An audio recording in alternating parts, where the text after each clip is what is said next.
আমরা হইলাম ভাই ময়মনসিংহ বিভাগের মানুষ। গত কয়েকদিন যাবতীয় দেখতেছি কিশোরগঞ্জ জেলা আর টাঙ্গাইল জেলা, এই দুই জেলার ময়মনসিংহ বিভাগের অন্তর্ভুক্ত করার জন্য আপনারা যারা কিশোরগঞ্জবাসী এবং টাঙ্গাইলবাসী আছেন, আপনারা নানান ভাবে আমরা ময়মনসিংহ বাসীরা রুস্টিং করতেছেন যে আমরা নাকি গুবাই যা খেত কামলা, আপনারা স্ট্যাটাসের সাথে আমরা যাইতাম না। আচ্ছা, এই কথা কি অস্বীকার করতে পারবেন যে একটা ফুরা হইলে একটা আঙ্গুল কাটলে তো আপনারা ময়মনসিংহ হাসপাতালে আয় ফুরুন? তো শেয়ার করুন। আপনারা আপনার জায়গা থেকে আপনারা সুবিধা মতো আপনারা ঢাকা বিভাগ অন্তর্ভুক্ত হইবেন না কইবেন আনহেরার ব্যাপার। একটা কথা হুন্যারা হুন যে 1000 টাকা নোট আর 100 টাকা নোট কোন সময় কিন্তু সমান হইতে পারতো না।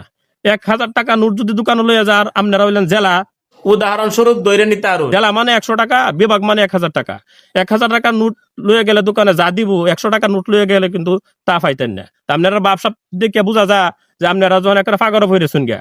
আসলে নিজের জায়গা থেকে আপনারা উসাত উঠবার চেষ্টা করুন। ময়মনসিংহবাসীরা আগের থেকে উসাত আছে। ধন্যবাদ, সবাই ভালো থাকবেন। ময়মনসিংহবাসীরা কই একটু সারা দিবেন।